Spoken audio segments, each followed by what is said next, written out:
12 qof in ka badan ayaa lagu soo warramayaa inay ku geeriyoodeen dagaal ka dhacay gobolka Liibaan ee dawlad deegaanka Soomaalida. wararkii ugu dambeeyay oromadii oo wali weerar ku ah dadka Soomaaliyeed ayaan halkan idinku soo gudbin doonaa. sidoo kale wiil dhalinyaro ah oo magaciisa lagu sheegay Axmed Nuurna waxaa lagu dilay gudaha degmada Daynile ee gobolka Banaadir. faahfaahin kala duwan ayaan idinkaga haynaa. eji oo deegaan hoostaga Shabeellaha Dhexe ka tirsanna dadkii deegaanka ayaa guud ahaanba isaga baxay xiisad ayaa halkaasi ka soo cusboonaatay. faahfaahinta dagaalkii ka dhacay degmada Jalalaqsi ee gobolka Hiiraanna halkan ayaan idinkugu haynaa ee saaxiibayaal soo dhawaada. sidoo kale qodobada aan idinkugu hayno barnaamijkan waxaa kamid ah muddo kordhin 2 sano ah ayaa lagu soo warramayaa in madaxweyne Xasan Sheekh Maxamuud uu kala hadlay ra'iisul wasaaraha Itoobiya Abiy Ahmed. haddaba goorme ayay wada hadleen dani oo maanta halkaasi marayna muxuu u sheegay Abiy Ahmed. qodobadaas iyo kuwa kale oo ay ku jiraan duqeyn diyaaradeed oo ay dawladda federaalka Soomaaliya sheegtay inay ka fulisay deegaan hoostaga xawaadleyna halkan ayaan idinkugu soo gudbin doonaa saaxiibayaal. haddii ay tahay markaa kugu horeysay ee aadna soo booqato waxaan ka codsanaynaa in saaxiibada la sii wadaagto qaybta hoose ee faladan aragtiina wala wadaagtaan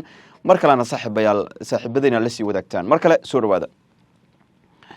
waxaanu ku bilaabaynaa magaalada Muqdisho ee caasimadda dalka. magaalada Muqdisho waxaa ka dhacay dil fool xun oo loo geystay wiil dhalinyaro ah oo la sheegay inuu ka mid ahaa dadka deegaanka. wiilkan dhalinyarada ah waxaa magaciisa lagu sheegay marxuum Axmed Nuur Xasan Maxamed waxaana uu ka mid ahaa dhalinyarada deegaanka ee lagu magacaabo Oodweyne ee gobolka Banaadir. waa wiil sanadkiisu waalidkiisu ay ku sheegeen 20 jir kana mid ahaa dhalinyarada halkaas ku sugnaa. ciidamo kuwa qaada canshuuraha ah ayaa la tilmaamay in gurigood ay ugu tageen oo maamo amaba hooyadiis ay weydiiyeen canshuuro, taas oo ugu dambeyn keentay in maamadu ay ciidamadu u sheegtay xilligan in aysan canshuuro amaba lacago fara ku hayn laakiin ay bixin doonto una soo laabtaan. askartii canshuurta qaadaysay ayaa la tilmaamay inay ismaandhaafeen hooyada halkaasi ay ugu tageen iyo iyaga, waxaana mid ka mid ah askartii socotay la tilmaamay in qori baadkiis uu la dhacay hooyada oo ugu dambeyn keentay inuu ka caroodo wiilkan dhalinyarada ah ee 20 jirka ah ee ka xanuunsaday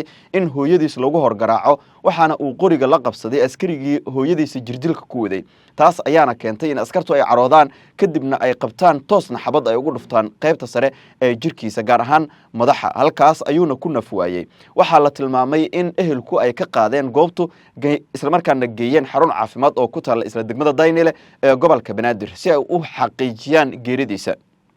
mar kale cisbitaalka ayaa laga qaaday oo xaafadda ayaa la geeyey. ciidamadii halkaas canshuuraha ka qaadayay gaar ahaan askarigii dilka geystayna waxaa la tilmaamay inuu goobta ka baxsaday wallow markii dambe la sheegay in laamaha ammaanku ay ka howlgaleen ilaa iyo haddana aanan la ogeyn in gacanta lagu dhigay iyo in kale. laakiin allah u naxariistee marxuum Axmed Nuur waa uu geeriyooday. hooyadiina halkaas ayay ku weysay wiilkeedii 20 jirka ahaa. waxaana sidoo kale la warinayaa in wiilkan jaamacad uu dhiganayay keliya muddo 1 sano ah kana mid ahaa waa dhammaan ama dhalinyaro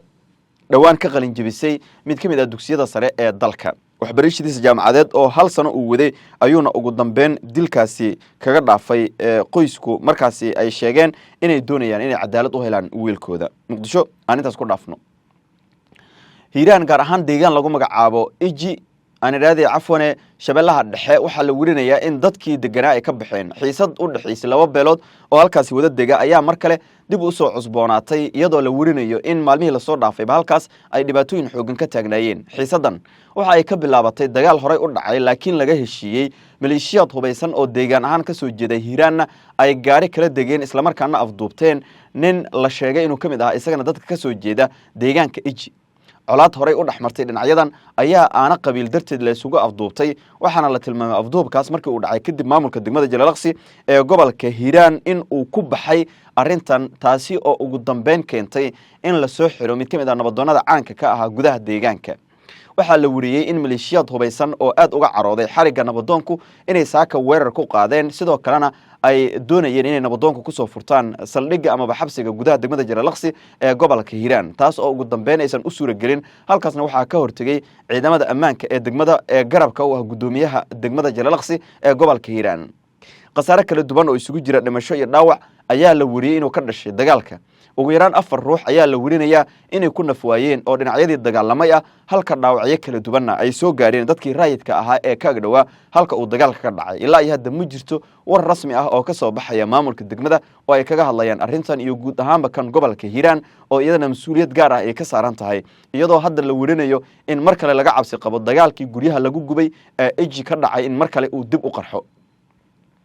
mid ka mid ah dadka deegaanka EG ayaa ii xaqiijiyay in xaaladdu hadda ay aad u kacsan tahay guud ahaanba deegaanka ay ka baxeen dadkii shacabka ahaa ee deganaa si lagaga fogaado dhibaato halkaasi ka dhalata maadaama horey maleeshiyaad hubaysan ay inta u tageen deegaankaas dab qabadsiiyeen dhalinyaradii deegaanka qaybtoodna ay afduubteen halkaasna ku dileen wixii ku soo kordha xaaladda oo kacsan saaxiibayaal iyo jalalaqsi oo weli xaaladeedu ay taagan tahay barnaamijyadan wararkeena dambe ayaan idinkugu soo gudbin doonaaye dowlad deegaanka aynu aadno deegaan lagu magacaabo dheka suuftu oo ka mid ah deegaanada hoostaga gobolka liibaan ee dowlad deegaanka waxaa lagu soo warramaya in deegaan lagu magacaabo dhungu ay weerar ku qaadeen ciidamo kuwa oromada ah kuwaas oo weerarkii markaasi ay ku qaadeen uu ka dhashay khasaare kala duwan oo isugu jira dhimasho iyo dhaawac inta la xaqiijiyey tirada geeridu waxay wararku sheegayaan in ay gaarayso ilaa iyo 12 qof oo dhinaca oromada ah halka dhaawacyo kale ay jiraan dhinaca kale ciidamada deegaanka ayaa la warinayaa gaar ahaan dadka dagaalamaya ee deegaankood lagu soo duulay inay ka geeriyoodeen ku dhowaad 6 askari halka tiro kale oo intaasi ka badan la sheegayo inay dhaawacyo kala duwan ka soo gaareen waa maalintii labaad oo uu dagaalka oromada iyo dadka Soomaaliyeed gaar ahaan kuwa deegaanka ee ku sugan uu ku dhexmarayo ilaa iyo haddana ma jirto war rasmi ah oo ka soo baxay maamulka deegaanka oo ugu horeeyo gudoomiyaha gobolka Liibaan iyo kan dowlad deegaanka Soomaalida maalmihii la soo dhaafayse xiisadan ayaa taagneyd mana jirto war rasmi ah oo ilaa iyo hadda dowladda federaalka ee Itoobiya dhankeeda ka soo baxaya dhinaca kale aynu eegno dhawaan waxaa jirtay in madaxweynaha Soomaaliya uu booqday wadanka Itoobiya waxaa la warinayaa in qada sharaf uu la soo qaatay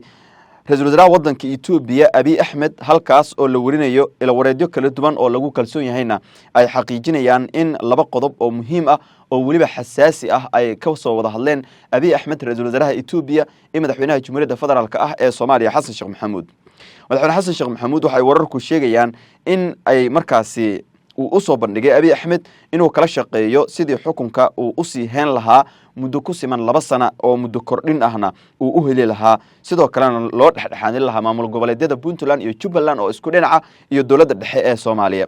qodobka labaad ayaa la tilmaamay in Villa Soomaaliya ay ka shaqeyso ama kala shaqeyso Itoobiya sidii saameyn ay ugu yeelan lahayd maamul goboleedyada xilligan ay saameynta xoogan ku leedahay Itoobiya isbedelna uu uga dhici lahaa sida koonfur galbeed oo hadda ishu lagu wada hayo sidoo kale madaxweyne Laftagraan uu ku wajahayo cadaadis xoogan oo kaga imaanaya dhinaca Villa Soomaaliya dhinaca Itoobiyana laga soo marayo oo ra'iisul wasaaraha Itoobiya Abiy Ahmedna uu la kulmay madaxweyne Xasan Sheekh Maxamuud maalmo ka hor sidoo kale wakiilada beesha caalamka qaarkood ayaa si gaar ah la sheegay gaar ahaan dalalka C6+ loo yaqaano in madaxda dowladda federaalka Soomaaliya la wadaageen inay kala shaqeynayaan in bedelaad rasmi ah lagu sameeyo waa dhinaca madaxtooyada koonfur galbeed ee Soomaaliya oo qof kale la keeno madaxweyne Xasan Sheekh Maxamuud ayaa 2016 taageero ka raadsaday kooxda TPLF lagu magacaabo taasi ugu dambeyn madaxweyne Xasan Sheekh Maxamuud uu ku guuldareystay hadda se lama oga maadaama uu Itoobiya weli daba taagan yahay kala shaqeynayso in dhinacyadan maamul goboleedyada dalka ay halkaasi ka saaraan sidoo kalena dhibaato xoogan ka qaadaan waxaa sidoo kale la warinayaa in maalmihii la soo dhaafay iyadana Itoobiya ay waday arrimo la xiriira sidii Villa Soomaaliya ay kala shaqeyn lahayd xaaladda guud ee siyaasadeed ee dalka iyo sidii loo xasilin lahaa heshiis rasmi ahna looga keeni lahaa Axmed Maxamed Islaam Axmed Madoobe madaxweynaha dowlad goboleedka Jubaland iyo sidoo kale Saciid Cabdullaahi Deni madaxweynaha dowlad goboleedka Puntland wasaaradda gaashaandhigga xukuumadda federaalka ah ee Soomaaliya maanta waxay soo saartay war qoraal ah oo ku aadan in ku dhawaad 15 xubnood oo kooxda Al-Shabaab ay ku dishay duqeyn diyaaradeed oo ka dhacday deegaan hoostaga degmada Xawaadley ee gobolka Shabeellaha Dhexe horjoogiyaasha la dilay waxa ay wasaaraddu ku sheegtay Jaafar Aadam oo horjoogihii kooxda u qaabilsanaa deegaanka Jabad Godani lagu magacaabo oo Xawaadley hoostaga sidoo kale Cabdirasaaq Cali oo isagana u qaabilsanaa daaweynta kooxda dadka dhaawaca ah iyo Daawud oo ay sheegtay wasaaraddu inuu kamid ahaa horjoogiyaasha qaybta ka ah maleeshiyaadka ku dhumaalaysanayay deegaanka sidaas ayaana war-saxaafadeedka lagu yiri 22 December oo maanta ku beegan ayaana la soo saaray war-saxaafadeedkan wuxuu ku soo koray saaxiibayaal qodobadaas oo idil barnaamijyada wararkeena dambe ayaan idinku soo gudbin doonaa idinka ayaana noqon doona dadka ugu horeeya ee xogaha seela xaaladda guud ee siyaasadeed ee dalka oo aad cirka isku sii shareeraysa dagaaladii dhacay qasaaraha ka soo baxaya iyo sidoo kale wixii ka soo kordhana halkan ayaad kala socon doontaa saaxiibayaal qaybta hoose ee faalada aragtidina ha ka ilaabina haddii aad ilaa dhamaadka nala soo gaarteenna waxaan idinka codsanaynaa inaad nagu soo biirtaan saaxiibadina la sii wadaagtaan si aan u helno saaxiibo wanaagsan sida idinka oo kale